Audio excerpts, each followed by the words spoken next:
신문 이야기 도지코쇼에 오신 여러분 반갑습니다. 저는 신문 읽어주는 남자 김진입니다. 주말 잘 보내셨습니까? 주말 동안 한결 쌀쌀해졌습니다. 이제 드디어 가을이 왔구나 이런 생각이 드는데 제가 또 가을을 타는 가을 남자인데 가을 남자가 오늘 조간신문 읽어드리겠습니다. 이번 주 중요한 이슈 오늘 조간신문에 다 담겼습니다. 먼저 도말보입니다. 일면입니다. 달라진 게 없었다. 안타까운 소식을 제일 먼저 전해드려야 될 것 같습니다. 세월호 겪고도 달라진 게 없었다. 그렇습니다. 여러분도 잘 아시다시피 추자도 인근에서 전복된 채 발견된 낚싯배 돌고래호. 결국엔 3명만 생존됐고 10명 사망, 8명 실종됐다는 안타까운 소식인데 왜 세월호 겪고도 달라진 게 없었을까요? 잠시 뒤 이 내용 짚어드리겠습니다. 다음 신문입니다. 이번엔 이번엔 한국일보인데요. 한국일보 바로 이 사진입니다. 박근혜 대통령이 북한의 지뢰 도발로 부상을 당한 장병을 위로 방문해서 따뜻하게 웃으면서 손을 꼭 잡고 있는 그런 사진인데 사실은 이 지뢰 도발로 중상을 입고 치료 중인 우리 병사들이 치료비를 자신의 돈으로 내야 된다. 이런 의혹이 제기되자 박근혜 대통령이 전격 방문했습니다. 치료비 본인 부담이라니 있을 수 없는 일이다. 이렇게 밝혔는데 자세한 이야기 잠시 뒤 자세히 전해드리겠습니다. 다음 신문입니다. 이번엔 조선일보입니다. 조선일보의 한 장 사진 보시죠. 이것이 바로 북한의 사진인데요. 북한에서 북한 인민들이 공개 재판을 받는 장면이 몰래카메라로 촬영이 돼서 공개가 된 건데 이들은 왜 인민재판을 받은 걸까요? 그 이유에 대해서 잠시 뒤 전해드립니다. 다음 신문입니다. 이번엔 경향신문입니다. 정치면인데요. 경향신문 정치면을 장식한 주인공은 안철수 의원입니다. 안철수 의원이 문재인 대표에 대해서 강하게 비판을 했습니다. 당 혁신위원회 이대로 부족하다. 혁신안을 통해서 당이 국가 경영을 믿고 맡길 수 있는 정당으로 변화했느냐 라면서 강하게 비판을 했습니다. 그리고 문재인 대표에게 나를 보지 말고 국민을 봐라 이렇게 일침을 가했습니다. 다음 신문입니다. 이번에 한겨레 신문입니다. 영광굴비들도요 이 추석을 기다리고 있습니다. 벌써 추석에 물류창고, 물류센터들, 택배회사들 비상인데 추석을 20여일 앞둔 오전 6일 전남 영광군 법전명. 이거 구워 먹으면 참 맛있는데요. 영광굴비가 가공 공장에서 납품할 굴비 준비 맡고 있습니다. 최근 추석 대목으로 30%가량 증가했다고 합니다. 다음 신문입니다. 이번엔 서울신문입니다. 서울신문 외교안보면의 주인공은 반기문 유엔 사무총장입니다. 반기문 총장이 이례적으로 4박 5일 중국 나들이를 가졌는데 그 이유 왜 묻고 있습니다. 열병 관람, 일본 꾸짖기로 반기문 총장의 인기가 상한가를 치고 있다 이겁니다. 그리고 시진핑 주석 등 정재기 지도자와의 회담을 통해서 일각에선 퇴임 후 이거 대권 염두한 행보 아니냐 이런 이야기까지 나오고 있습니다. 다음 신문입니다. 이번엔 중앙일보입니다. 중앙일보 오피니언에 있는 박용선 만편. 자, 안전검사까지 다 받았다는 돌고래호. 세월호는 1년 5개월 지났지만 여전히 뒷북이다. 안타까운 이 소식을 만평으로 꼬집고 있습니다. 오늘 신문 이야기 돌직구쇼 여러 가지 소식 준비되어 있는데 그 첫 번째 소식은 추자도에서 전복된 돌고래호 소식으로 시작하겠습니다. 돌직구쇼는 여러분을 위한 쇼입니다.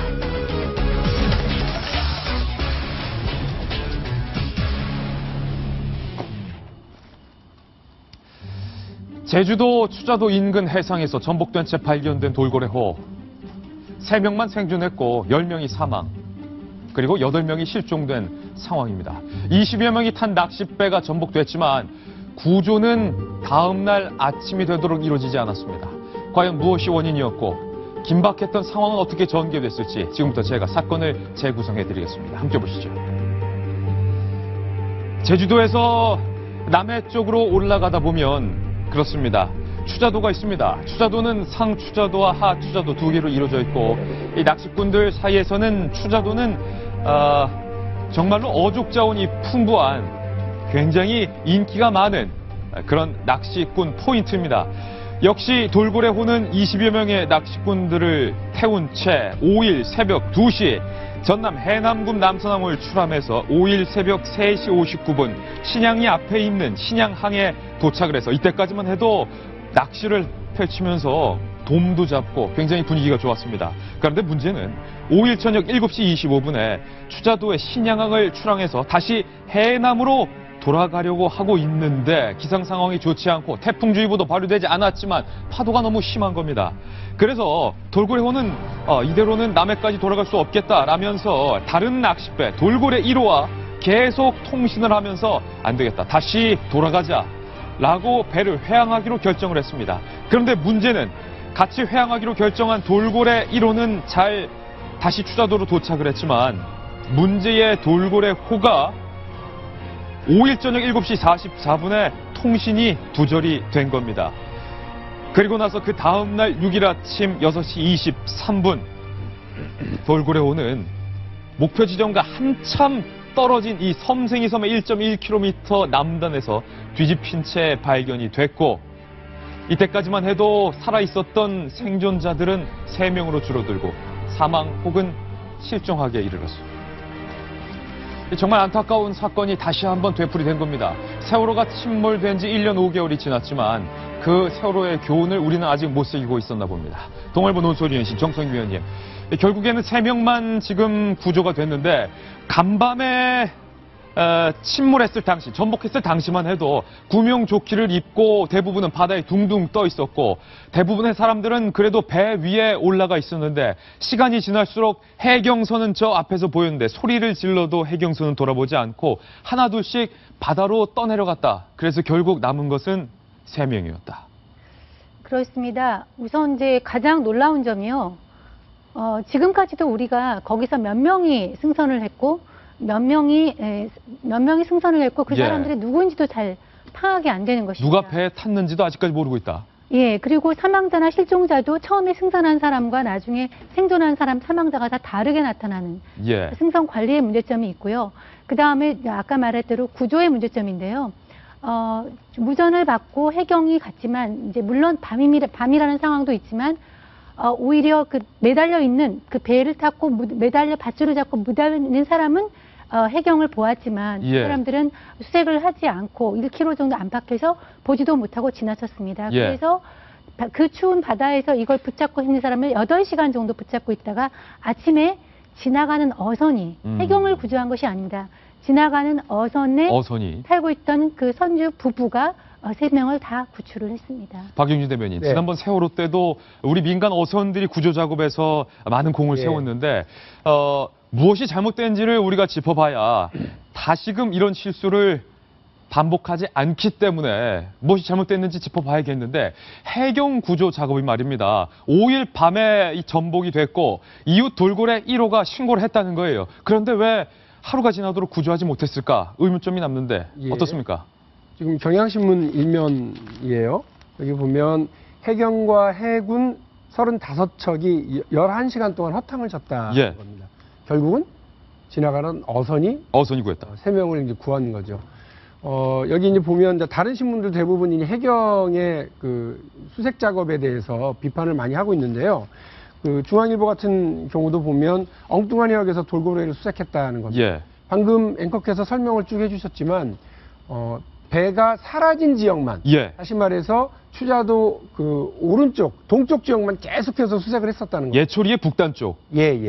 그렇게 해서 그런데 그 사이에 배는 10시간 동안 배는 조류에 떠밀려가지고 엉뚱한 곳에서 섬생이섬 그 남쪽 1.1km 떨어진 지역에서 발견이 됐는데 생존자들 얘기에 의하면 자기들이 그러니까 해경이 오는 걸 봤다는 겁니다.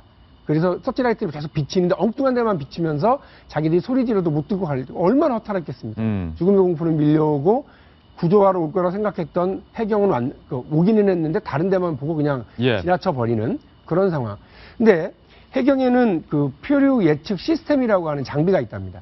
그래서 배가 많이 이제 그 전복이 되게 되면 어디로 떠내려갈 거다라고 하는 건데 그것이 제 기능을 못했다는 거예요. 무려 140억이나 들여가지고 구입을 하고 계속해서 매해마다 업그레이드를 하고 있는데도 불구하고 그게 전혀 제 기능을 못했다는 거.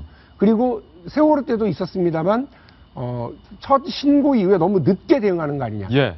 늦게 대응했던 거 아니냐. 그리고 적극적인 수색을 하지 못한 채로 방금 말씀드린 것처럼 엉뚱한 지역만 헤매고 수색하다가 결국 빨리 왔으면 모두를 구할 수 있었을 텐데 그렇지 못해서 희생을 키웠던 그런 해경에 대한 비판은 아마 이번에도 피해갈 수가 없을 것 같습니다. 안타까운 점은 옆에 통신을 계속하면서 같이 회항을 결정했던 돌고래 1호 옆에 배 선장이 사고 직후에 해경센터로 직접 찾아가서 돌고래호가 연락이 두절됐다라고 밝혔지만 처음에 신고를 받은 해경 접수처에서 이를 1시간 동안 묵살했었다라는 증언도 나오고 있어서 더욱 안타까움을 더해가고 있는데 이민선 변호사님, 아까 정성희 위원께서 안타까운 건 누가 아직 탔는지도 모르고 있다.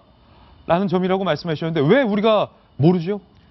지금 뭐 출발 당시 신고된 인원은 22명이라는데 승선이 확인된 사람은 14명이고 그중에서 또 구출된 분 중 한 분은 승선 인원에 원래 명단에 있지도 않은 분이라고 하고 네. 대체 이런 일이 왜 발생했냐 하면요. 이런 낚시 어선 같은 경우에는 이게 여객선이 아니라 어선으로 분류가 되기 때문에요. 예. 실제로 누가 탔는지 명단을 신고를 하긴 해야 합니다. 예. 신고를 해야 되는데 그 사람과 이 사람이 일치하는 과정이 법에 없습니다. 확인을 안 해도 된다? 확인을 안 해도 됩니다. 그런데 이제 이게 실제로 이 어촌에 사는 분들 얘기로는 선장이 실제 신고도 안 한다고 합니다. 대충 계장님들이나 이장님들한테 이거 좀 내줘. 그럼 이장님들이 가서 내주시고. 예. 실제 신고하는 사람들도 선장이나 선주가 아니라는 거예요. 사각지대였군요. 예, 그뿐만 아니고 또 문제는 뭐냐면 낚시 어선법 같은 경우는 이제 안전 점검이라든가 그 외에 기상 확인 같은 거를 누구한테 전적으로 맡기고 있냐면 그냥 선장과 선원들한테 전적으로 맡기고 있습니다. 예.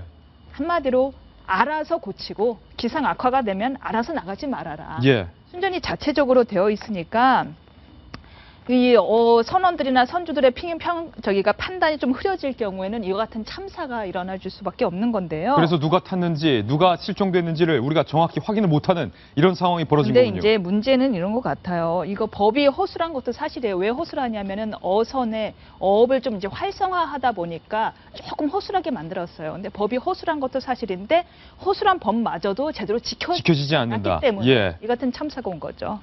지난번 세월호 때는요. 컨트롤 타워가 없었다. 우리 정부와 대통령을 향한 이런 비판이 있었는데 정성희 의원님, 이번에는 박근혜 대통령이 이례적으로 그래도 구조를 신속하게 지시했다. 이런 기사도 있는데 어떻습니까? 예, 아시다시피 토요일 날이죠. 토요일 날 밤에 일어난 것이고요. 대통령이 처음에 그 보고를 받은 것은 오후 10시 50분. 그러니까 사고가 난 다음 그날 밤 10시 50분에 통신주례에서 보고를 받았고요. 그 다음에 다음 날, 이튿날, 어제죠. 오전 8시 40분에 선박 발견과 생존자 구조 상황에 대해서는 전화를 보고를 받았습니다. 그래서 대통령은 그 전복사와 관련해서 실종자들 수색에 최선을 다하라고 바로 지시를 했는데요. 예. 그리고 황교안 총리도 어제죠. 어제 오전에 생존자 구조에 최선을 다하라고 지시를 했는데, 세월호에 비하면은 엄청나게 빨라진 대응이죠. 근데 대통령이 이런 지시가 잘 먹혀든 것은 아니지만 컨트롤 타워 부분에서는 대통령이 기민하게 대응했다는 얘기가 나오고 있습니다. 예, 안영원 전 의원님. 이런 사고가 다시는 재발되지 않아야 되는데 세월호 때와 닮은 점이 많습니다. 그렇죠. 일단 신고 과정에서 해양 이전 안전처로 돼 있죠. 해양 경비 안전처로 돼 있는데 경비안전처의 그 미흡한 늦장 출동 문제는 아마 다시 한번 좀 파헤쳐 봐야 될 것 같습니다. 그 현장 직원들이 안일하게 대처했다면 이번에도 문책이 있어야 될 것 같고요. 현재 물론 진술은 엇갈립니다.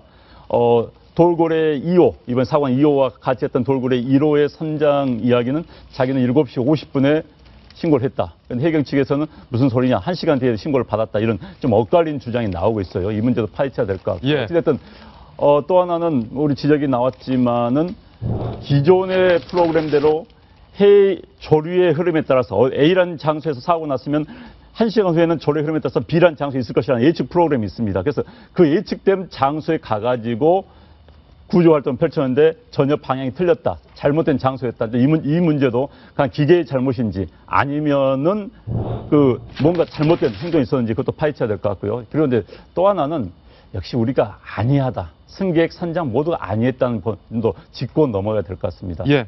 그 과정에서 분명히 해상에 풍랑이 있었습니다. 물론 배가 출항을 금지할 정도 상황은 아니었습니다. 그런데 이제 우리 승객들 가운데서 일부에서는 가지 말자. 일부에서는 가자 하니까 이제 가자는 승객들 주장에 따라 갔다는 거 아닙니까? 거기도 잘못됐었고요. 또 하나는 이 구조, 수상 조끼, 구명조끼를 안 입고 있었다는 겁니다. 이번에 사망자 10명 가운데서도 4명은 입고 있었는데, 그러니까 6명 안 입고 있었다는 4명도 낚시용 간이 조끼를 입고 있었다는 겁니다. 그러니까 대부분이 당시 비에 그 조끼가 젖어 있어가지고 구명이 안 입었다는 거예요. 아마 구명 조끼만 입었더라도 살 수 있는 확률이 훨씬 높아졌는데, 이런 부분들은 승객들도 또 선장도 우리 모두가 사고에서 너무 안이하다. 나만은 예외. 나만은 괜찮을 것이라는 사고시 아직도 남아있지 않았나. 그런 것이 또 이렇게 큰 사고로 이어지지 않았나 싶습니다. 예, 안타까운 소식을 전해드려서 유감입니다. 아직 실종자들의 구체적인 소식은 전해지지 않고 있는데, 추자도 인근에는 이름도 없는 작은 섬들이 많습니다. 부디 한 명이라도 그 섬에서 건강한 채로 발견되기를 저희가 기도해 보겠습니다. 다음 뉴스로 넘어갈 텐데요. 신문 속 사람들의 이야기에 주목해보는 신서동 그 사람입니다. 신서동 그 사람, 오늘 첫 번째 주인공은요. 한 달 만에 문병으로 온 박근혜 대통령 소식입니다. 김성진 기자가 취재했습니다. 북한의 목함질의 도발로 두 다리를 절단한 하재헌 하사와 오른쪽 발목을 잃은 김정원 하사. 사고 34일 만에 박근혜 대통령이 직접 병실을 찾았습니다. 박 대통령은 두 하사의 용기 있는 행동과 애국심에 대해 거듭 감사의 뜻을 표시하고 가족들을 격려했습니다. 수술에서 깨어나자마자 동료부터 먼저 챙기고 또 평생 군으로 남겠다는 이제 그런 그 군인 정신으로 아주 많은 국민들에게 큰 감동을 주었습니다. 최근 불거진 민간병원에 입원 중인 하사의 병원비 자비 부담 논란에 대해 국가가 끝까지 책임진다고 강조했습니다. 나라를 지키다가 이렇게 다쳤는데 병원 진료비 얘기가 나온다는 자체가 있을 수가 없는 일입니다. 마땅히 국가가 끝까지 책임을 져야 당연하고, 또 희망하는 군으로 복귀 역시 모든 조치를 취해놨다며 치료에만 전념할 것을 당부했습니다. 앞서 주철기 외교안보 수석이 대신 위문하고 사고 발생 열흘 뒤엔 전화를 걸어 위로하기도 했지만 박 대통령이 직접 찾아오기까진 한 달이 걸렸습니다. 청와대는 정치적 이용이란 오해를 살 수 있는 데다 피해자 치료와 안정이 우선이라 당시에는 병문안을 자제했다고 밝혔습니다. 하지만 남북 대치는 물론 중국 방문 등 굵직한 현안이 일단락되면서 위문에 나설 수 있게 된 것으로 보입니다. 채널A 뉴스 김성진입니다. 네, 우리 돌직구쇼 가족 여러분, 시청자 가족 여러분들도 잘 아셨겠지만 주말 동안 이 북한의 목함질로 인해서 두 다리와 한쪽 발목을 잃은 하하사와 김하사가 민간병원으로 상태가 악화되면서 치료가 커지면서 민간병원으로 이송이 되자 치료비를 자기가 모두 부담해야 한다라는 의혹과 문제점이 주말 동안 제기가 됐었습니다. 그래서 나라를 위해서 복무를 하다가 부상을 당한 군인들에게 어떻게 치료비를 자기한테 내라고 하냐라는 비판의 목소리가 빗발쳤는데 박근혜 대통령이 만났습니다. 정성희 위원님, 박 대통령이 손을 꼭 잡으면서 나라를 위해 헌신한 이런 군인들에게 치료비를 내라니 말도 안 됩니다. 국가가 부담하겠습니다. 일단락 지었죠. 당연한 얘기죠. 예. 사실 대통령이 이 하하사를 방문하게 된 계기도 바로 그 기사입니다. 그 전에 그 사건이 없었으면 또 언제 방문했을지는 모르겠지만 이제 다리를 잃은 하하사 같은 경우는 부상 정도가 심해서 민간병원인 아까 분당 서울대병원이거든요. 네. 이번에 보건복지부 장관을 배출했던 바로 그 병원인데요. 그 병원에 입원을 하고 있는데 법에 따르면 국군통합병원에 같은 경우에는 이제 무제한 정부가 치료를 해주는데 민간 병원에서 좀 더 고급스러운 치료를 받게 되면은 한 달 동안만 정부가 보상을 해고도 나머지는 본인이 부담해야 된답니다. 어허. 그것이 문제가 있다 하는 보도를 보고 대통령이 좀 약간 제 생각으로는 즉흥적으로 좀 결정을 하지 않으셨나. 네. 그래서 가서 저렇게 격려를 해주시고요. 또 하사 말고 김정원 하사는 지금 통합병원에 있습니다. 예. 저길 마치고 또 김정원 하사가 입원해 있는 국군 통합병원도 찾아서 이렇게 나라를 위해서 충성스럽게 하는 사람은 당연히 국가가 보상해줘야 된다. 너무나 당연한 얘기고요. 그거에 대해서 대통령이 격려를 하셨습니다. 문제가 있었네요. 안녕한 전 의원님. 네. 그간의 이 법규에 따르면 민간 병원에서 치료를 받을 경우 부상을 당해도 30일까지만 국가가 지원을 해주겠다. 그렇게 따지면은 우리 하하사 같은 경우도 민간 병원에 있으니까 본인이 치료비를 내야 하는 그런 상황이었는데 박근혜 대통령의 전격 방문으로 좀 이 문제를 조명하게 된 것 같아요. 네, 저도 이번 처음 알았습니다. 예. 이 나라 이래서는 안 됩니다. 정말 이래서는 안 됩니다.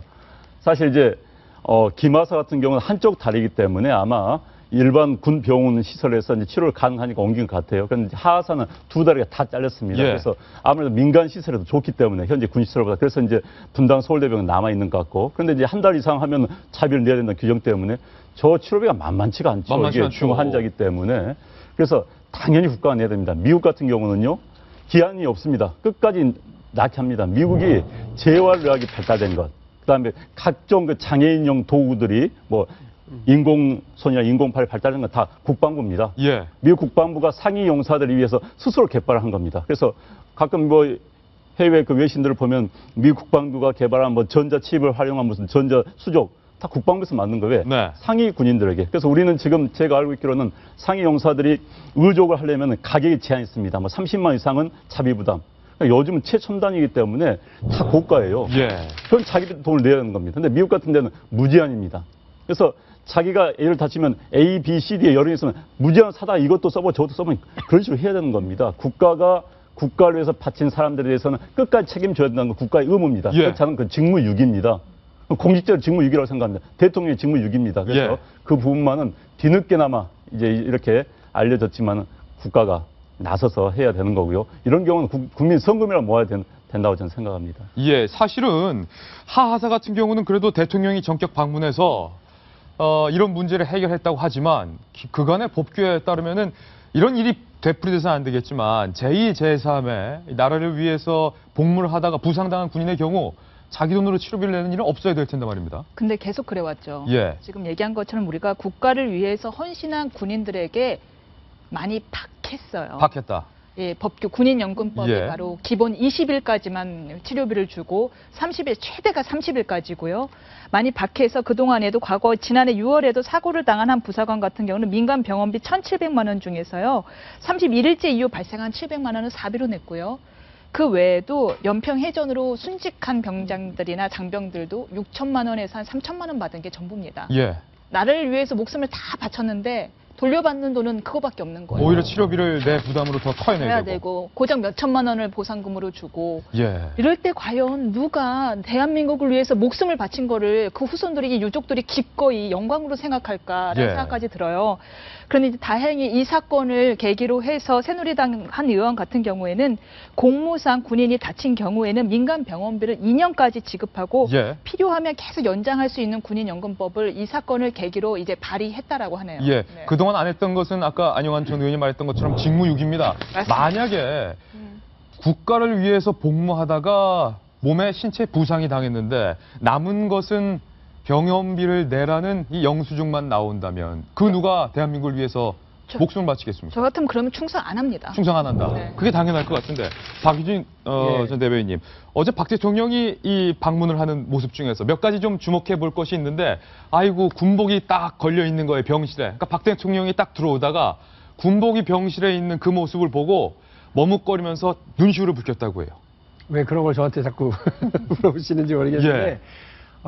어제 저 병상에 병문안을 간 대통령의 여러 모습 참 따뜻했어요. 따뜻했다. 근데 제일 어색했던 게 뭐냐면 들고 가신 저 핸드백에서 금일봉을 꺼내서 금일봉. 이건 대통령의 마음입니다. 예. 이렇게 넣어주는데 예. 받는 우리 저 부상 장병도 막 당황해가지고 어색해하는 그런 장면이까지 다 국민들에게 공개됐거든요. 네. 저는 제 기억에 대통령의 금일봉을 전달하는 장면을 이렇게 만전하에 다 보는 데서 이렇게 한 적이 없어서 그런지 뭔가 어색했다. 이게 이례적이긴 합니다. 좀 이례적인 이례적이었으니까 장면이에요. 대통령도 동참한다 이런 의미로 그렇게 하셨을 수 있겠습니다만 못 봐서 그런지 하여간 좀 어색했고 좀 뜻밖의 장면이 하나 있었고요. 예. 또 하나는 이제 우리 대변인 청와대 대변인께서 민경욱 대변인. 예, 뭐 지난번에 동대문 센터 가가지고 우리 대통령 나타나셨다. 예. 모두가 셀카를 찍고 박수를 보내었다. 예. 뭐 이런 걸 해가지고 한참 욕을 먹었잖아요.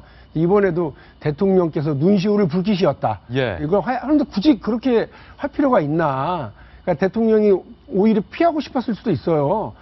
그 많은 장병들이 아직도 부상 장병이 있습니다. 우리가 잊고 있는지 모르겠는데 한국전쟁에서 부상당한 분들 많이 계시고요. 베트남전 3전에서 부상당한 군인들이 엄청 많이 있습니다. 근데 예. 대통령이 그분들을 만날 때마다 눈시울을 붉히는 대한민국 국군 통수권자? 이런 모습 보이기 싫어서 대통령이 안 했을 수도 있어요. 그런 모습 안 보일 수도. 굳이 근데 그거를 대변인이란 분이 예. 눈시울을 붉히시었다 이렇게 할 필요가 있었나 하는 안타까움이 하나 있고요. 제가 아까 그 안영환 대변인 말씀 중에 깊게 들었던 건 미국이라고 하는 나라의 시스템. 그렇게 듣고 나니까 생각나는 게 아메리칸 스나이퍼라고 하는 영화를 제가 최근에 봤어요. 네. 근데 그 영화에서도 역시 아프가니스탄 전쟁에 참전했었던, 이라크전에 참전했던 군인들이 다 20살, 21살들이에요. 부상당해서 돌아왔는데 어디에서 치료받아요?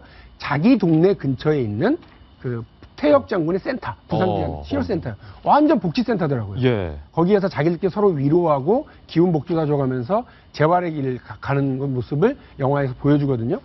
그런 시스템을 우리나라도 빨리 도입해야 되겠다 하는 생각 해봅니다. 아까 금일봉 봉투 말 나온 김에 궁금한 건데, 안영환 전 의원님. 대통령의 금일봉, 그거 얼마 들었을까? 약간 제가 속물인가요? 그게 궁금한데. 대통령이 주는 금일봉이면은, 들어도 꽤 두둑하게 듣지 않았을까? 글쎄, 케이스 이제 사례에 따라 틀리는데 장관들이 보통 한 30만, 50만 하는 걸 제가 알고 있습니다. 아, 장관 금일봉은 40에서 50. 30에서 한 50만 정도. 많지는 않아요. 저 돈이란 건 판공부에서 나오는 겁니다. 그러게요. 그런데 아마 대통령이시니까 그보다 많지 않겠느냐 하는 생각이 듭니다. 한 3배 정도 많을까요, 그러면? 글쎄, 잘 모르겠네요. 그런데 어찌됐든 저는 우리 사회가 이번을 일을 계기로 제복이 존중받고 우대받는 사회가 됐으면 좋겠습니다. 사실. 나는 지금 요즘 보면은 군경 할인 제도가 많이 없어지고 있어요. 많이. 그런데 대중교통수단 제복 입은 사람들한테 난 무료였으면 좋겠습니다. 이스라엘은 그렇다고 그러대요.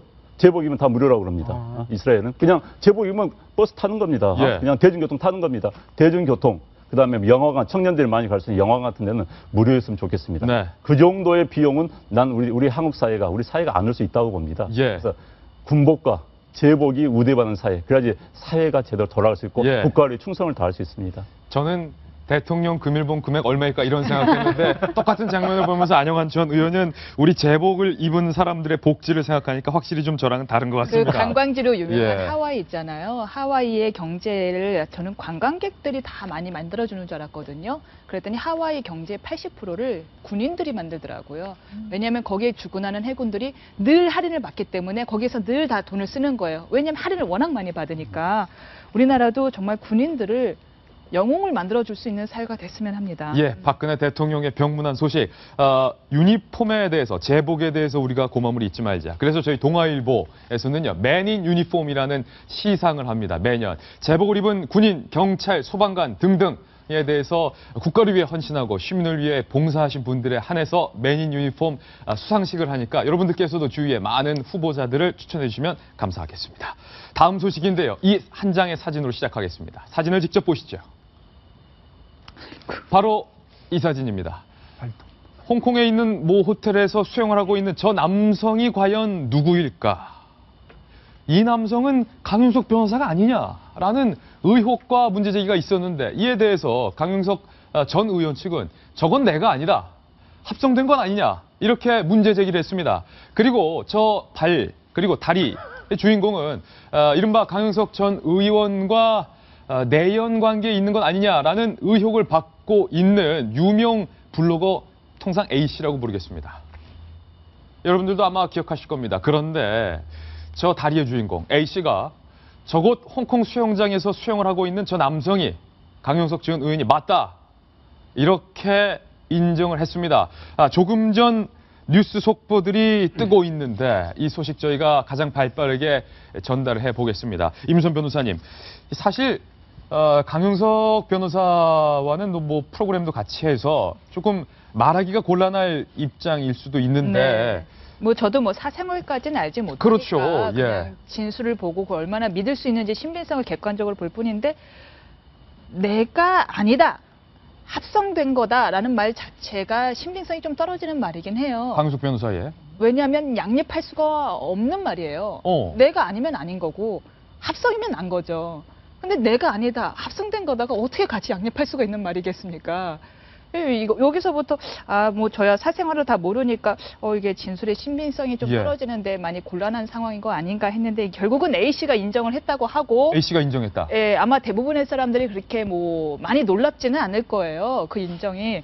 근데 놀랍지 않다. 예상을 했었다. 이제 아무래도 왜냐면 그 강 변호사님 말씀에 이제 신빙성이 좀 떨어지니까. 근데 이제 거짓말을 한 부분은 아마 이제 여러 사람들의 이해관계가 얽혀 있다 보니까 어쩔 수 없이 거짓말을 한 부분이 있을 텐데 A 씨 같은 경우 제가 알기로는 이게 이혼 소송이랑 엮여 있잖아요. 그래서 이제 이혼 소송을 통해서 계속 소송이 진행이 되다 보면 어쩔 수 없이 진실이 밝혀질 거고 진실이 밝혀질수록 자신이 불리한 부분이 이혼 소송에서 계속 불리하게 작용할 수밖에 없고 그러다 보니까 결국에는 어느 정도 사실을 스스로 인정하는 모습을 먼저 취한 게 아닌가 싶습니다. 아, 그렇군요. 자, 강용석 씨의 발언을 되새겨보면 정성희 위원님, 나는 그 A씨와 아무 사이가 아니다. 나는 A씨와 홍콩에 간 적 없다.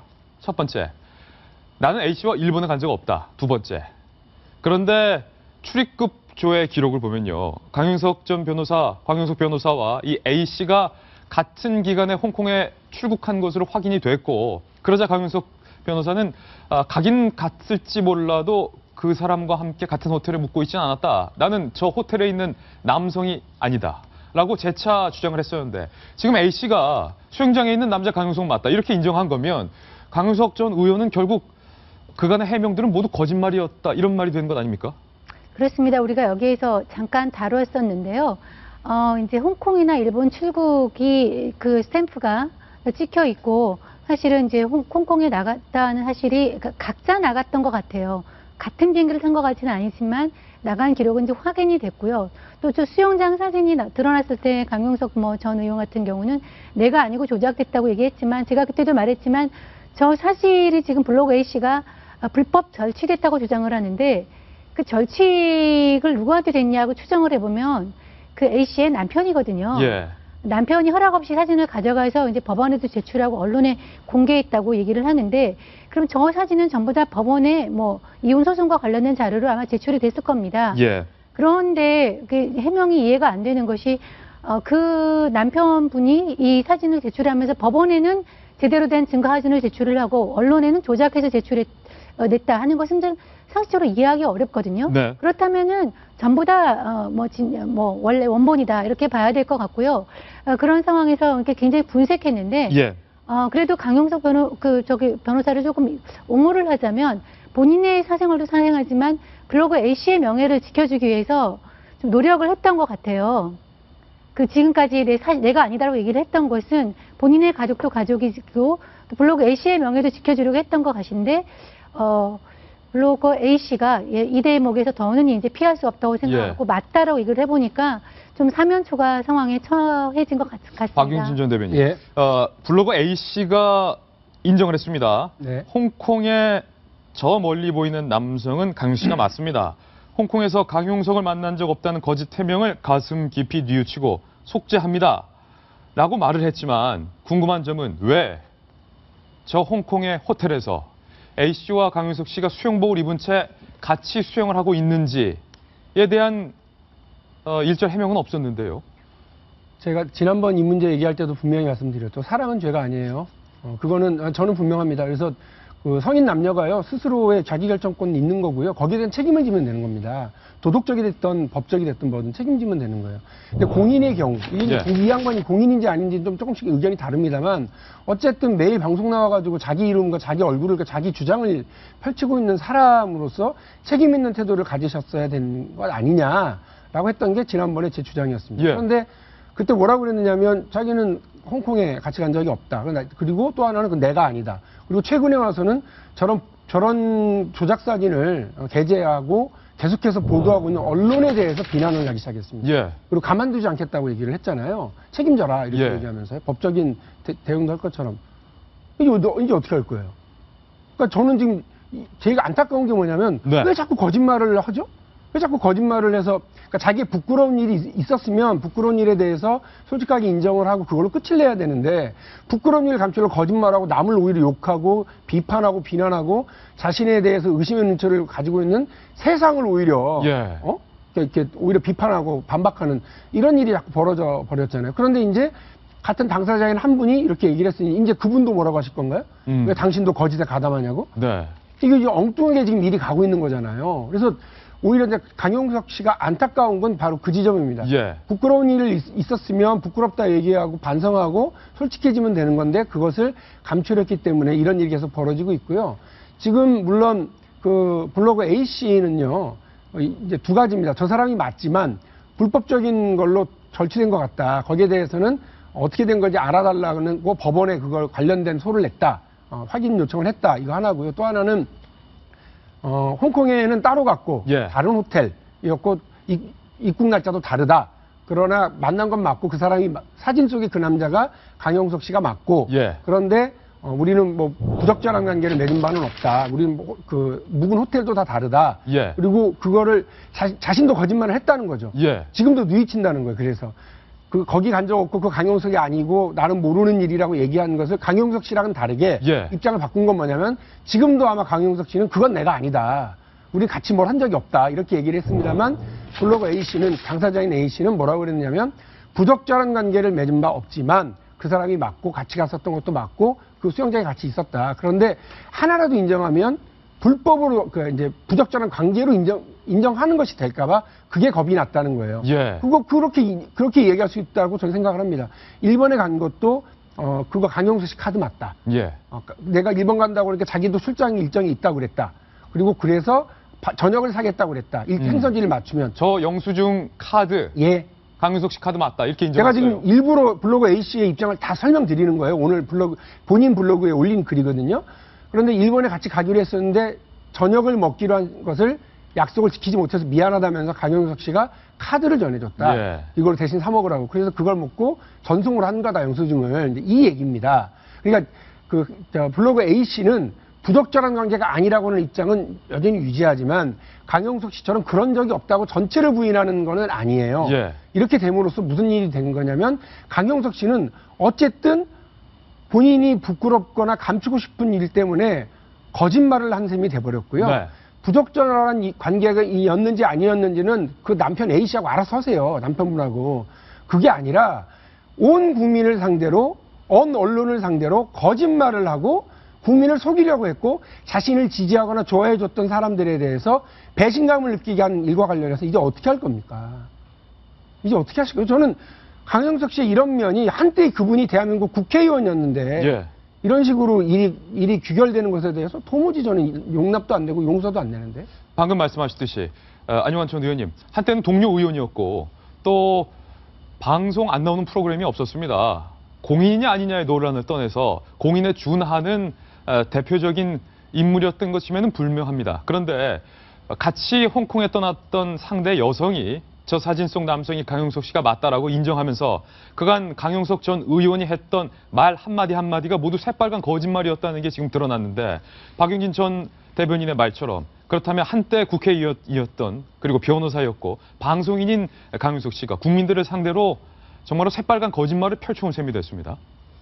저는 사실 강용석 씨가 이렇게 유명한 사람인 줄 몰랐습니다. 예. 프로그램에 무슨 뭐 홍콩을 갔냐 안 갔냐 논란이 될 정도로 강용석 씨 프로그램 별로 본 적이 없어요. 네. 이렇게 또 방송이란 직업으로 언급되고 취급된 것도 이번에 처음 알았습니다. 물론 이제 저 같은 동료 국회의원 생활했고 또 뭐 같은 서울 지역 의원이기 때문에 잘 아는 사이인데 어찌됐든 지금 뭐 블로거 씨가 했던 주장 뭐 호텔은 다른데 그냥 그날 우연히 뭐 어떻게 만나서 수용을 했다는 것도 일반인들을 보기에는 좀 이해는 되지 않습니다, 사실. 네.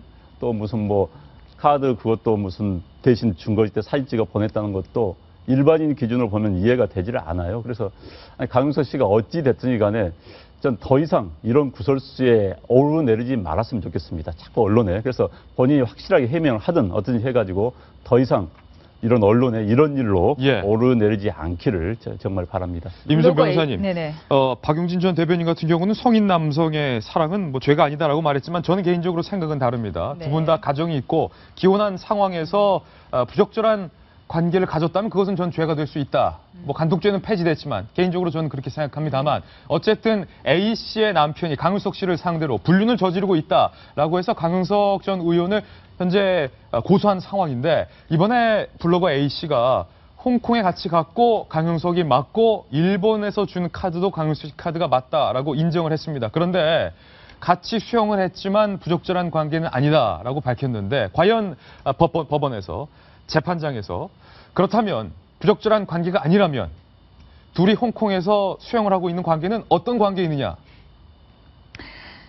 A씨가 왜 갑자기 진술을 번복했는지에 대해서 우리가 조금 생각을 해볼 필요가 있는 것 같아요. 제가 생각할 때 A씨는 지금까지 A씨가 블로거를 통해서 다 부인했던 거는 아마 강용석 변호사와 같이 논의를 한 부분이 많아 보이는데 아마 이번 블로거에 올린 것에 대해서 강용석 씨는 아마 깜짝 놀랐을 겁니다. 강 변호사는. A씨는 지금 소송에서 가장 유리한 방법을 택한 겁니다. 아, 그렇습니까? 가장 유리한 방법을 택한 겁니다. 일단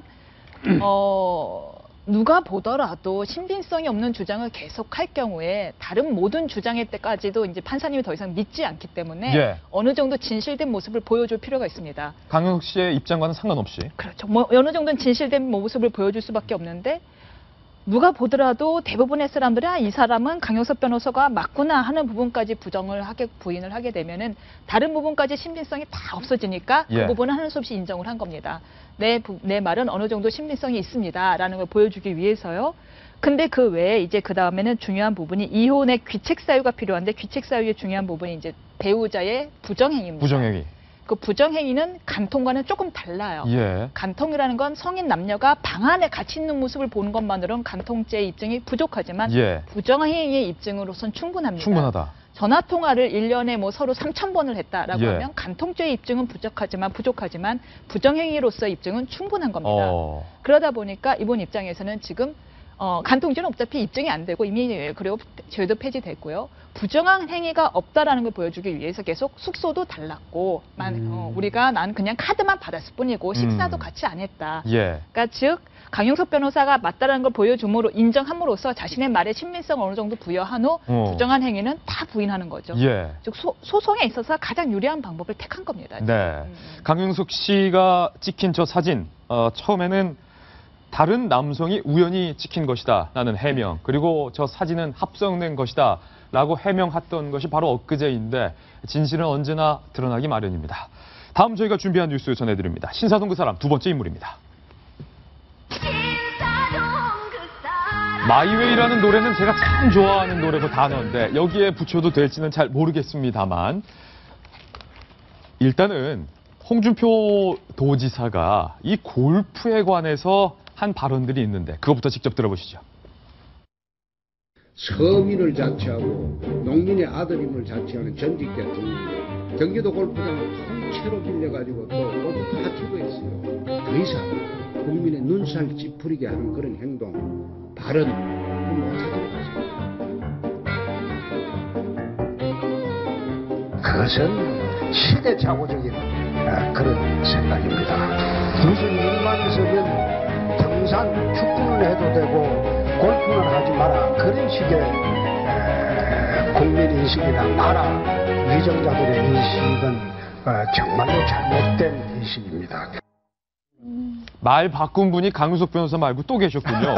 홍준표 도지사가 한나라당 대표 시절 때 노무현 전 대통령의 골프 친 행동을 강하게 비판했습니다. 서민 출신 대통령이라는 분이 골프장을 통째로 빌려서 국민 눈살 찌푸리는 행동 다시는 못하게 하세요 라고 따끔하게 호통을 쳤는데 도지사의 신분이 된 홍준표 도지사가 공무원 골프 대회를 강행하면서 방금도 보여드렸지만 뭐라고 말을 바꿨습니까? 너무 저도 어떻게 그런 걸 찾았는지 모르겠어요. 이렇게 비난한 줄을 몰랐거든요.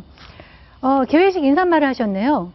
골프는 우리나라에 들어온 지 120년이 된 국민 스포츠다. 네. 2016년 브라질 올림픽의 정식 종목이다. 예. 정권만 바뀌면 공무원들이 골프를 못 치게 하는 시대착오적인 생각을 하고 있다. 등산과 축구는 해도 되고 골프는 못하게 하는 위정자들의 신의식 정말 잘못됐다. 예. 그러면서 이런 말씀도 하셨네요. 그래서 공무원들 사기 진작용 말씀이신 것 같은데 세월호 사고 이후 공무원이 관피아 논란에 휩쓸리고 예. 연금 개혁 과정에서 사기가 떨어졌는데 공무원 사기가 떨어지면 나라가 융성할 수가 없다. 그러니까 이거는 공무원 사기 진작용 골프다. 예. 이런 식으로 하면서 정말 바깥에서 많은 사람들이 그 1등부터 3등까지 600만 원의 상금을 내거셨대요. 예. 판공비로 내거셨겠죠. 그러니까 피켓을 많이 들고 시위를 하셨나봐요. 애들 밥값 줄 돈은 없으면서 그거 줄 돈은 있느냐. 예. 이렇게 시위를 하는 도중에도 뭐 평소대로 불도저 성격대로 강행을 하셨네요. 예. 사실은 홍준표 도지사 현재 성완종 전 의원으로부터 1억 원을 받았다라는 1억 원 수수 혐의를 지금 수사를 받고 있는 그런 입장인데 일단은 안용환 전 의원님, 예. 한나라당 대표 시절 때 골프에 대한 철학과 소신이 지금 경남도지사일 때 그 소신이 좀 바뀐 것 같아요. 아마 한나라 대표 때 이야기는 그 당시에 노무현 대통령이 임기가 끝난 후에 충청북도에 있는 본인의 측근 기업인의 그 결혼식장, 예. 아마 그 골프장을 통째로 빌려서 했던 그걸 아마 지적한 이야기 같습니다. 그런데 아이고야, 참 아이고야. 일단 아이고야 나왔습니다. 참 소신 있으신 분이세요, 뭐. 예. 소신 있고 그런데 노는 것 가지고 소신 부리면은 좀 문제가 있는 것 같습니다. 아, 소신 부릴 때 부려라. 그런데 골프대는 예. 제가 보기에도 일단 정치인 어느 정도 국민의 눈높이에 맞춰야 되는 겁니다. 예. 그런데 저건 좀 많이 나갔습니다. 사실 골프는 국민 스포츠는 아닙니다, 솔직히. 국민 스포츠 아니다. 골프가 지금 뭐 내장객이 1년에 뭐 3천만 명이 넘어섰다라고 예. 하지만 치는 분들 치고요. 사실 한 번 치는데 주말에 치면은 된장찌개 먹고 치면 한 30만 원 들고 오. 좀 고기 먹고 치면 40만 원 드는 게 골프입니다. 비싸네요. 1인당이요. 주말에 치면은 비싸요. 한 40만 원까지 들어요. 고기 등산 먹으면 축구는 뭐 돈 안 들어요. 40만 원이 주말 이제 뭐 일반인들이 뭐 주말 골프라고 그러잖아요. 예. 주말 골프면 4번 가면 160만 원입니다. 자기 놀이에 160만 원을 쓴다는 건 쉽지가 않아요, 일반인들이. 160만 원은 웬만한 사람 월급인데 그래서 국민 스포츠는 아닙니다. 아직까지는 우리나라는 호화 스포츠입니다. 물론 우리나라 골프 장비가 외국에 비하면 굉장히 비쌉니다. 우리나라가 굉장히 비싼 건 그건 이제 그 문제를 차치하고라도 아직은 골프가 공무원들을 상대로 골프 대회를 열면서 골프라는 스포츠를 옹호한다는 것은 좀 많이 나간 네. 일반 국민적으로 맞지 않은 그런 게 아닌가 싶습니다. 골프라고 하는 운동과 관련해서는 뭐 비난할 생각이 전혀 예. 없습니다만 이게 이제 공무원 사기 진작이다라고 주장하는 건 그건 사기다. 아, 그건 사기다. 예, 왜냐하면 그 공무원들이 사기가 높아지는 경우는요, 국민들에게 사랑받고 존중받는 상관과 함께 일을 할 때 예. 사기가 진작되지. 예. 뭔 일만 하면 욕먹고 논란의 한가운데 쌓여있는 상관하고 일하고 같이 골프 치는 게 좋았을까요? 저기 나온 그 뭐 몇십 명 되는 100명인가요? 160명인가 하는 그분들, 그 공무원들, 고위 공무원들이겠죠. 그분들은. 예. 그분들은 좋았겠어요? 아니, 휴일날이라도 애들하고 가져가고 좀 쉬고 싶은데 거기 나와가지고 사기 진작하라고. 그렇게 하니까 나가고 싶었겠네요. 솔직히 말해서요. 네. 그 지사가 나오라고 그러니까 울며 겨자 먹기로 나와가지고 저기 있는 분들도 없지 않아 있었을 거라고 생각이 들고요. 일반 공직자들, 하위직 공직자들, 우리가 주로 주민센터에서 만나는 그런 우리 공무원들은요, 창피해서 얼굴을 들 수가 없을 거예요. 예. 이게 지금 뭐 갈 때까지 가보자는 것도 아니고 국민들이 뭐라고 하니까 오히려 나는 가서 칠란다 이러고 선글라스도 별로 제가 볼 때는 한참 철지는 이상한 선글라스 쓰고 나오셔가지고 예. 본인이 노무현 대통령을 향해서 그렇게 그 흉을 보고 비난을 했었잖아요. 게다가 국회에서요, 당시 국무총리였던 이해찬 총리 예. 하고 한테 뭐라고 그랬냐면 골프 치고 짝짝꿍하고 댕긴다 이렇게 하면서 업자하고 그래가지고 이해찬 총리하고 그 당시 와당탕탕 둘이 국회 본회의장에서 붙었던 적도 있어요. 네. 그거 가지고 그랬던 분이 저러시면 안 되죠. 공무원들의 사기 진작은 그렇게 하시는 거 아닙니다. 네. 본인이 조금만 더 잘하시고요. 국민들에게 박수받는 경남도지사가 되시면 그분하고 같이 일하는 걸로 사기가 진작되지 골프 친다고 사기 진작되겠어요? 그래서 말인데요. 경남 공무원 전체가 2만 3천여 명인데 그중에 공무원 사기를 진작을 위해 열렸던 골프 대회는 140명만 참가를 했으니까 공무원 사기 진작 이 취지가 좀 무색해졌네요. 참가자들이 각자 25만 원의 비용을 자비로 냈다고 예. 하는데요. 사실 저는 골프를 좋아하지도 않고 잘 치지도 못하지만 차보는 사람은 아는데 골프라는 것이 사실 접대를 받거나 이러면 모르겠지만 상관이랑 치는 골프가 되게 불편합니다. 예. 예, 그게 불편해서. 왜냐? 예. 치면은 치든 못 치든 나이스 샷을 외쳐야 되고. 예. 그렇죠. 나이스 샷, 뭐, 사모님, 사장님 외쳐줘야 되고, 예. 또 공 딴 데 가면 열심히 가서 밑에 직원들 가서 찾아줘야 되거든요. 자기 정신이 칠 정신이 없죠. 사실 즐겁지 않은 골프입니다. 예. 그런데 이제 보면 어저께 홍 지사가 이 골프 대회에 제1회를 붙였어요. 아, 그렇단 말은 앞으로 쭉 계속하겠다. 너희들은 뭐라고 하든 말든 나는 100회까지 한다. 그런데 우리가 예. 또 생각해보면 좀 있으면 이제 김영란법이 이제 시행이 됩니다. 예. 그 시행이 돼서 이제 김영란법이 겨냥한 것이 공무원들의 골프거든요. 예. 공무원들이 이제 사실은 대가성 없이 골프를 치면서 친구들이랑 이렇게 하는 것도 이제 그런 걸 막아보자는 것인데 그래서 김영란법이 시행이 되면 사실 공무원들이 공무원들 그 박봉의 월급으로 사실 골프를 치기가 쉽지가 않거든요. 그래서 겨냥하시 골프인데 이렇게 돼서 2회, 3회 쭉 하면은 골프대를 개하면은 사실 김영란법에 따라서 공무원들이 골프 접대도 못 받고 사실은 예. 자기 돈으로 내야 되는데 이 공망도 공부하려면은 근무하려면은 25만 원, 30만 원씩 계속 비축해가지고 이 골프 대회 따로 또 주머니 돈을 내서 자기 돈으로 또 준비를 해야 되니까 공무원들이 스트레스도 받을 것 같아요. 예, 국민들이 이제 공무원들이라 정치인들이 골프를 치는 거를 약간 삐딱한 눈으로 보는 가장 큰 이유는 네. 그게 비싸서만은 아닐 거예요. 그러면 공무원들이나 뭐 정치인들이 여행 가는 것도 삐딱한 눈으로 봐야죠. 왜 비싼 여행 가? 국민들이 그렇게 쪼잔하진 않습니다. 예. 삐딱한 눈으로 보는 가장 큰 이유는 골프라는 게 처음 라운딩 시작해서 사우나 끝나고 밥 먹고 하는데 거의 6시간이 듭니다. 예. 그동안 접대 수단으로 이용돼 왔다는 걸 너무 접대 잘 골프다. 아니까. 국민들은 정확히 알죠. 그걸 또 접대의 수단으로 정경유착의 수단으로 이용되어 왔던 걸 계속 봐왔으니까 더 삐딱한 눈으로 보는 겁니다. 그런 상황에서 지금 동아일보가 사설을 굉장히 잘 썼는데 홍 지사 같은 경우는 지금 1억 원의 정치자금 수수로 불구속 기소된 사람, 수사 중인 사람입니다.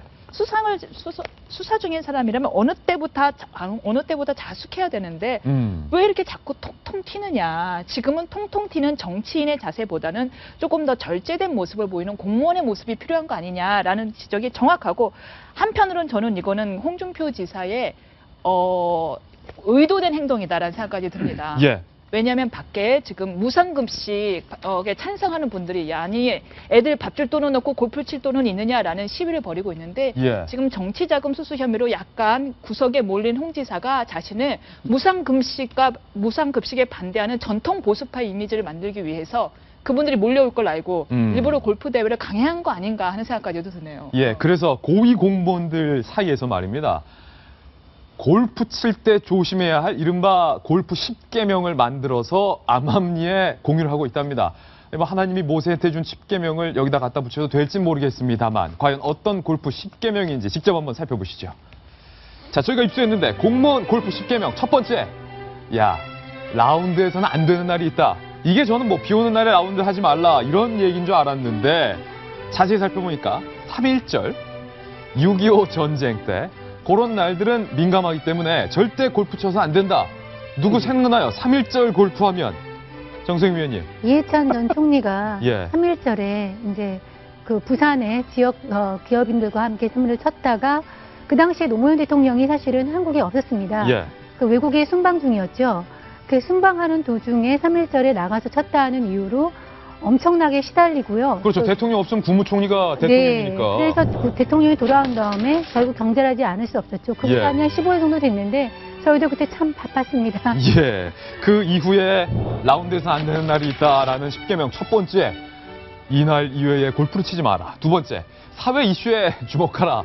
예를 들어서 뭐 천안함이나 아니면 북한에 도발이 있을 때 골프 치러 갔다가 난리 난다. 세 번째.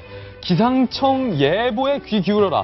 저는 처음에 보고서 좀 순진하게 생각했어요. 아, 비 오는 날이나 뭐 진흙 불 때 진흙탕에 있으면 골프가 힘들다. 근데 이게 아니라, 아니면 전 의원님, 자연재해, 태풍으로 한쪽에서 고난을 받거나 가뭄으로 한쪽에서 고난을 받을 때 골프 치러 가면 역풍 맞는다. 이런 얘기래요. 그렇죠. 아마 태풍 불어가지고 뭐 굉장히 많은 분들이 피해를 당하고 있을 때 골프장 갔다가 또 망신당하고 수해나 그런 국회의원들도 있었죠, 과거에. 예. 그래서 기상청 예보 기준으로는 내일 비 많이 내리니까 나가지 말라는 이야기가 아니라 그렇게 태풍, 뭐 수해 이런 것에 대해서 그런 날은 피해라 뭐 이런 이야기입니다. 기억하시죠? 2006년에 당시 수해 복구 작업 중에 열린우리당의 이호웅 전 의원 등 4명이 태국 가서 골프 쳐서 논란을 빚었었는데. 그렇죠. 그런 경우가 어짜리 있습니다. 예. 사실 주로 이제 군수나 지사들 이런 분들이 수해 현장 이렇게 모른 척하고 가서 했다가 번개 맞는 경우죠. 예. 골프 10계명 계속 이어집니다. 네 번째 계명, 정권 초기와 인사철에 몸조심하라. 구체적으로 시점이 나왔어요. 이때는 골프채 잡지도 말라 이거예요. 스크린 가세요. 다섯 번째, 근무 시간은 반드시 피하라. 당연하죠. 당연한 거죠. 20계명이 나왔다는 건 그간 근무 시간에도 쳤다는 말이에요. 여섯 번째 계명, 이 명계명인데 캐디는 당신 딸이 아니다. 손녀도 아니다. 예, 캐디. 누구 얘기입니까 이거? 여기 박희태 전 국회의장께서 손녀딸 같이 귀여워서 뭐 만졌다는데 그러다가 국민들한테 한 방 맞았죠. 예. 캐디는 내 딸이 아니다. 7번째 개명. 민원인은 파트너가 아니다. 방금 임유선 변호사가 잘 지적을 했듯이 정경유착 그런 것들을 말하는 거죠. 8. 가급적 관내 사고 터지면 즉시 복귀해라. 이거는 군인들에게 군인들의 골프 논란이 있었죠. 네. 군인의 딸로서 어떻게 보십니까? 아니 보통은 이제 그 군 골프장은 체력 훈련장이라고 얘기를 합니다. 골프장에 이름이 안 붙어 있고 이제 보통 군부대 가까이에 있습니다. 예. 가까이 있어서 늘 얘기를 체력 무슨 사건만 터지면은 관내에서 대기했다. 이상이 없었다. 관내에서 대기했다 했는데 그 대기 장소가 주로 골프장이거든요. 예. 그래서 이제 아무리 뭐 지프차를 타고 돌아온다고 해도 시간이 있는데 주로 이제 대기를 하는 것이 이제 관내에서 지휘관 앞에서 책상 앞에서 하고 있는 것이 아니라 다 이제 밑에 부하 장병들 일하게 해놓고 본인은 저 골프장 관내에서 대기를 한다. 근데 사실은 관내라 그래도 조금 멉니다. 그래도 이제 관내라고 얘기를 하는데 골프장을 포함시키고 있죠. 예. 궁금한 거 있어요. 네. 군인들은 주로 군인 골프장 가서 치잖아요. 근데 군인 골프장은 민간인도 가서 칠 수 있나요? 민간인도 칠 수 있습니다. 아, 예.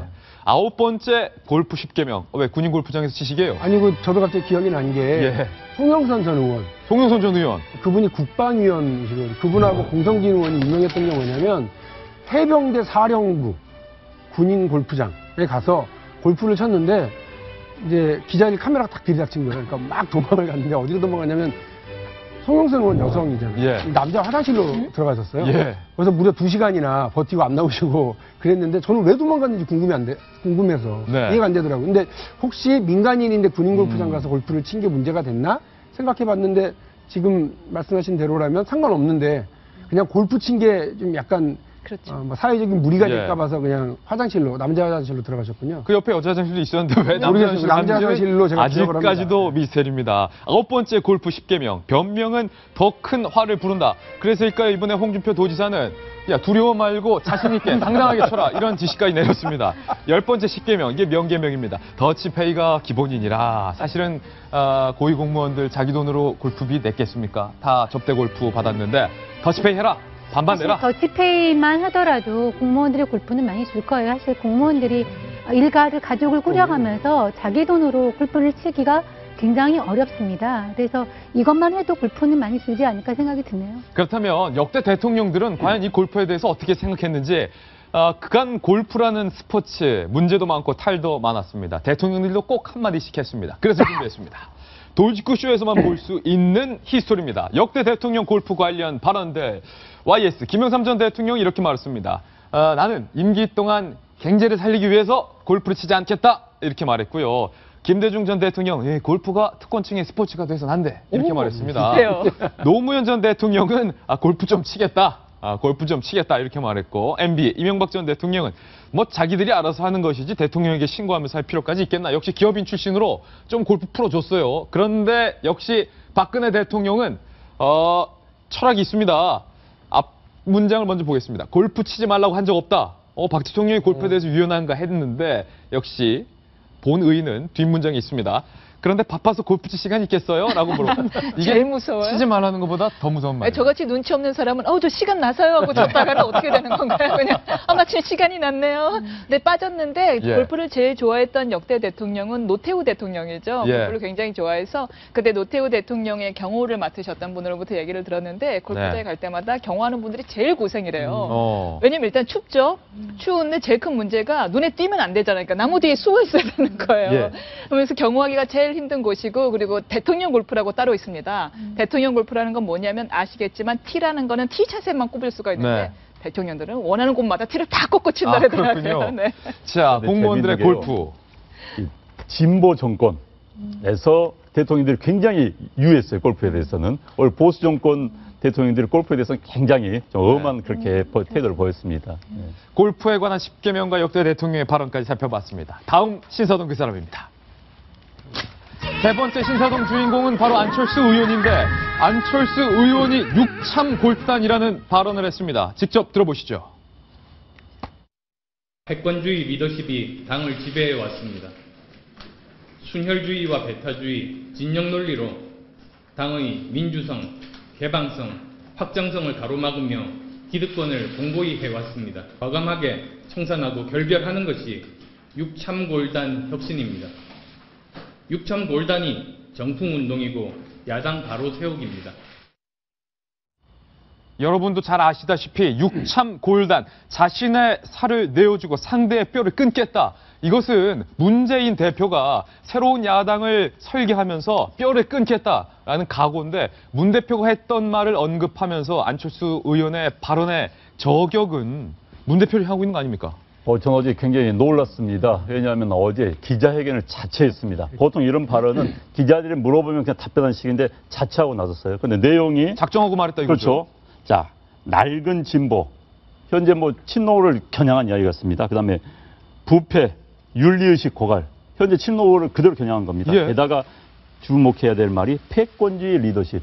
이거 문재인 대표를 겨냥한 이야기입니다. 예. 그런데 지금 안철수 의원이 지난번에 이어서 이번은 지금 제 2탄입니다. 그런데 강도가 계속 세지고 있어요. 그래서 본인의 존재감, 이제 공천 국면이 되니까 더 이상 본인이 뒤로 물러설 수 없다. 이제는 나서야 될 때라고 생각을 한 것 같아요. 그래서 제가 안철수 의원이 이 강도 높이면서 뭔가 사고를 칠 것 같은 좋은 의미든 나쁜 의미 간에 본인의 존재감 보이면서 문재인 대표의 발목을 단단히 잡을 것 같은 그런 생각이 듭니다. 사실은 이 혁신위의 활동과 문재인 대표의 리더십에 대해서 안철수 전 의원이 이 발언 바로 직전에 문제 있다. 이게 무슨 혁신이냐 이런 발언을 했었는데, 문재인 대표가 사실 안철수 의원을 겨냥해서 분열을 조장하지 말라 이런 메시지를 했는데, 거기다 대고 다시 안철수 의원 이번에 세게 육참골단 정말 한 거 맞아? 문 대표? 이대로 안 돼. 이렇게 말한 거예요. 이게 지금 문재인 현 지도부와 비주류 안철수 간의 이런 대립이냐, 아니면 혁신 경쟁이냐, 이 프레임을 잘 좀 봐야 될 것 같은데요. 안철수 의원이 낡은 진보, 당의 부패 청산, 혁신은 실패했다. 그리고 이야기를 하는 게 뭐냐면 여기서 머물러서는 안 된다는 거예요. 정풍운동을 얘기합니다. 그러니까 지금 제대로 보면 육창골단과 정풍운동을 이어서 생각을 해보면 정풍운동 핵심이 뭐예요? 사실은 인적 청산이거든요. 예. 인적 쇄신이에요. 그러니까 물갈이에요. 예. 그러니까 혁신이 실패했다고 얘기하면서 제도개혁에만 머물렀다고 얘기를 하는데, 혁신위는 억울해하고 있어요. 우리가 하려고 그러는 게 제도개혁만 하는 거다. 인적 쇄신은 우리가 할 일이 아니다라고 얘기를 하고 있거든요. 근데 만일에 안철수 의원이 제가 지금 추측하고 있는 것처럼 인적 쇄신으로까지 간다. 정풍으로 가겠다. 얘기를 한다고 하는 거라면 문재인 대표가 이거를 싫어할까요? 물론 문재인 대표 측근들을 겨냥하고 얘기하는 것일 수는 있겠습니다만, 문재인 대표도 어떻게 보면 제도의 혁신이 가고 있는 제도의 혁신 플러스 인적 쇄신이 있어야만 국민들이 공감할 거라고 알고 있을 겁니다. 왜냐하면 권투루가 큰 쌍이 붙는다더라 그러면 그 내용이 중요한 게 아니라 알리하고 포먼이 붙는다더라, 누구하고 누가 붙는다더라, 이게 구체적이어야 국민들과 팬들이 관심을 갖거든요. 그런 의미에서 오늘 지금 나오고 있는 한겨레 신문이 사설로 문재인 안철수 직접 만나 혁신 논의해봐라 라고 혁신 경쟁과 공동작업을 요청한 걸 보면, 그 결이 좀 최재성 본부장이 얘기한 것처럼 남다르다. 다른 비주류 지도자들이 얘기하는 것과는 많이 다른 논의다라고 생각이 듭니다. 제가 보기엔 한겨레니까 그 어떤 혁신 경쟁 프레임으로 문재인과 안철수가 만나서 해보라고 했지만, 우리가 보기에는 이건 분명히 문재인 당대표를 겨냥한 인적 청산이 맞고요. 지금까지 혁신위원회가 혁신안 9번 발표했습니다. 우리 여기 모두 정치 전문가들 있지만 9번 내용이 뭔지 생각이 나세요? 사실은 그 어떤 핵심은 인적 경쟁, 인적 혁신이나 공천적인데 아무것도 기억나지 않으니까 문제가 분명히 있고, 혁신안에 대해서 그걸 기화로 해서 안철수 대표가 그 혁신 경쟁이 지금 혁신위가 나오느니 별 볼 일이 없다.